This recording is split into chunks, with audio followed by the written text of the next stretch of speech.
I would like to share with you 7 Ramadan habits of the Prophet sallallahu alaihi wasallam. When iftar time comes, Rasulullah sallallahu alaihi wasallam, what does he say? لا يزال الناس بخير ما عجلوا الفطر. You will be in a good shape. Allah will bless you. Allah will honor you. As an ummah, as a family, as an individual, if you hasten in breaking your fast. Rasulullah ﷺ says from the Sunnah of Ummah Muhammad, ta'jeel al-fitr. You go right away when you break your fast. In another narration, Rasulullah ﷺ gives you a reason. One of the reasons behind that, he said, لِأَنَّ الْيَهُودَ وَالنَّصَارَى يُؤَخِّرُونَ. He says the Yahud and the Christians and the Jews, they tend to postpone, delay their breaking of their fast. Whether it's applied today or not, it doesn't matter to you or to me. Rasulullah says, hasten, we hasten. Alayhi salatu wassalam. So do I go full-fledged iftar, or what do I do? From the Sunnah of the Prophet sallallahu alaihi wasallam is that when Maghrib time comes, right away he breaks his fast with tumayrat or tamarat, some dates. If he could not find dates, hasa hasawatin min ma, he would take some sips of water, then he prays sallallahu alaihi wasallam. Alright, so whatever your family would like to have full-fledged iftar or just a few bites, may Allah bless you, protect you, just make sure you don't postpone Maghrib very late. Alhamdulillah, we have arranged. That was the sunnah and the habit of Rasulullah sallallahu alaihi wasallam when it comes to iftar, breaking the fast. Habit number 2,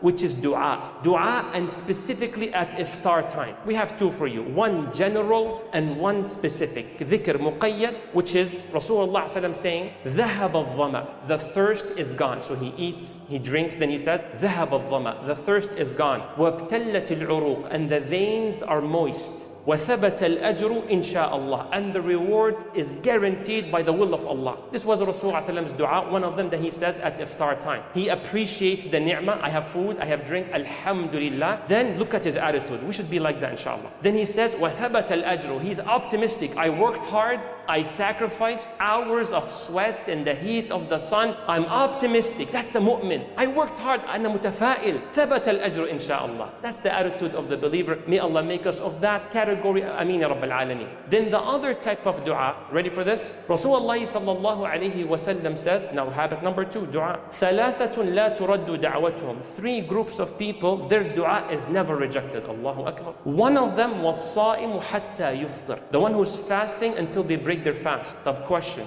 just came up 2 days ago. Do I make the dua before the adhan or after the adhan? No problem. Either options work, inshallah. If you wish to do it right before, go for it. May Allah grant you barakah, and don't forget us in your dua. If you want to do it after, alhamdulillah, is also khair. So make sure, inshallah, especially with sometimes our mothers or sisters, if they're preparing things, our fathers every now and then, no necessary pressure, like, no, stop cooking, stop everything, you have to make dua right now. No, you make dua, you're a bit relaxed. Maybe to them it will be better right after iftar. Whatever works within that time period, may Allah allow us to follow the sunnah of Prophet Muhammad sallallahu alayhi wa sallam. That's 2. Number 3, Muhammad sallallahu alayhi wa sallam, when it comes to donations. You said something, 7 Ramadan habits. What does donations have to do with it? Rasulullah used to always donate. That is true. But his donation level in Ramadan was unheard of. Rasulullah sallallahu alayhi wa sallam, it was said about him, كان أجود الناس. يعني no one in the world was as generous as Muhammad sallallahu alayhi wa sallam. Unbelievable, unmatched. Can you imagine that level? Then the hadith says, وَكَانَ أَجْوَدُ مَا يَكُونْ فِي رَمَضَانِ. But his generosity, it takes like a whole other level in Ramadan. Allahu Akbar.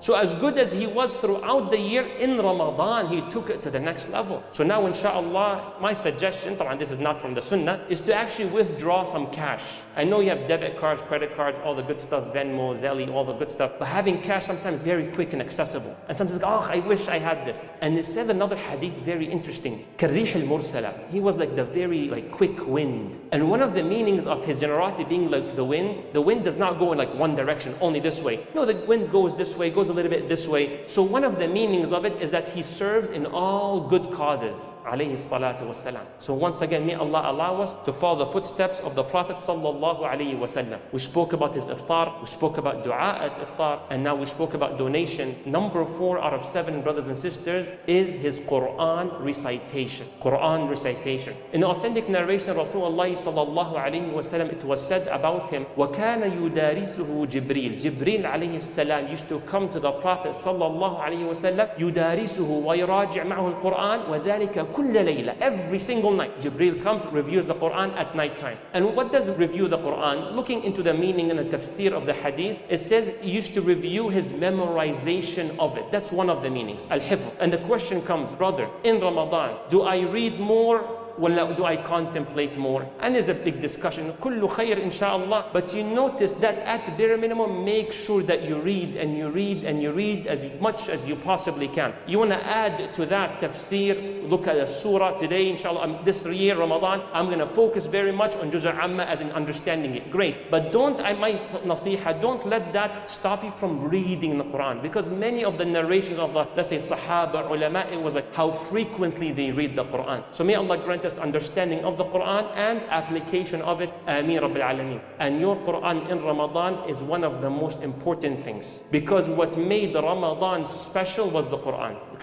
What made Ramadan was the Quran. Allah says in the Quran, Shahru Ramadan alladhi unzila fihi al-Quran. What made Ramadan so special is the fact that Quran descended in that month. So your relationship with it should be to the next level. Again, about this point with the Quran, taking it from the hadith, you notice Rasulullah had a companion, had Jibreel alayhi salam. So one of the things that perhaps may help us with finishing the Quran, reviewing it at a consistent basis, is having good company. Maybe having a WhatsApp group of wonderful people, having a majlis in the masjid. Just try to perhaps work with some people if you need the extra motivation and to help you with words here and there. This is all from the Prophet sallallahu alaihi wasallam. Number 5, brothers and sisters, is the Rasulullah sallallahu alaihi wasallam's qiyam, his night prayers. What did the Prophet ﷺ say? Man qama Ramadan, whoever stands up during the nights of Ramadan, imanan wahtisaba, out of faith and out of hope in getting the reward of Allah subhanahu wa ta'ala, you know what happens? غُفِرَ لَهُ مَا تَقَدَّمَ مِن ذَنْبِهِ. All the sins that you've done, all the previous ones are erased.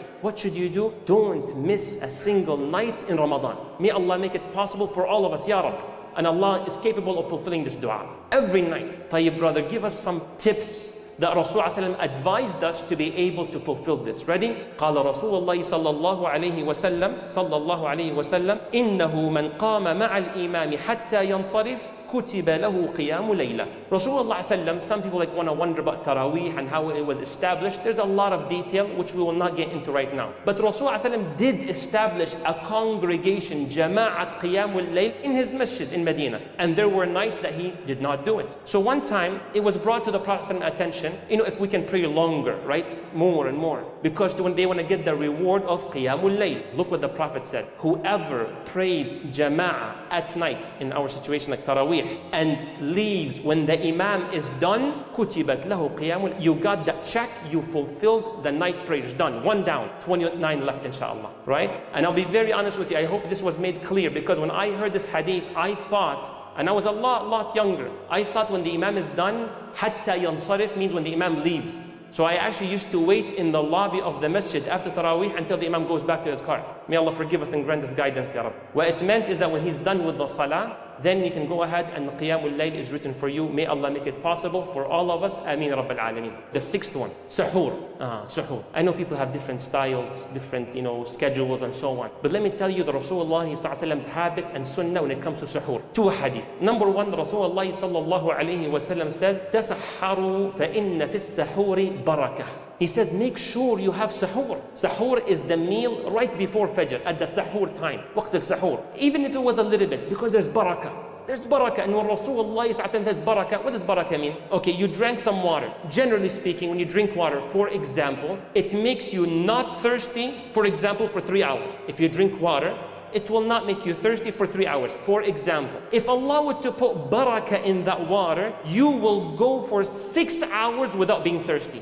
This is an example of the meaning of barakah. So when Rasulullah says, تَسَحَّرُوا فَإِنَّ فِي السَّحُورِ barakah, means you will eat that food, and that food, there's barakah in it. It will make you last longer. You just fill gas for $5, but it took you to Ohio. That's an example of barakah. Literally, this is what barakah would mean. May Allah put barakah in your health, in your wealth, in your family, in your life, and in your deen, Ya Rabbil Alameen. Look at Rasulullah, look how much he encourages people to do suhoor. He says, تَسَحَّرُوا. In another hadith, تَسَحَّرُوا وَلَوْ بِجُرْعَةِ مَاءٍ فَإِنَّ اللَّهَ وَمَلَائِكَتَهُ يُصَلُّونَ عَلَى الْمُتَسَحِّرِينَ. Wallahi, that hadith is enough. It's enough, wallahi. Look what the translation is. The Prophet ﷺ says, have sahur, even if it was just a little bit of water. Allah and the malaika, they pray for the one who performs that sahur, who fulfills it. May Allah make us of those who Allah and the angels pray for. Ameen Rabbil Alameen. Now we go to the seventh and last one, brothers and sisters, which is the akhlaq of Rasulullah ﷺ. We spoke about actions and so on, which is wonderful in terms of the ibadat, but there's also of the mu'amalat. He sallallahu alayhi wasallam says, whoever comes to you, أحد شاتمك أو قاتلك, someone tries to curse at you, fight you, have an argument with you, cause disturbance with you. The Prophet sallallahu alaihi wasallam, what is he saying? Tell and say, inni sa'im, inni sa'im. That's your response. Someone says, oh, you're such and such and such. Inni sa'im, inni sa'im. I'm fasting. No response. Don't get into this. It's Ramadan. People say showtime. This is like ibadah time.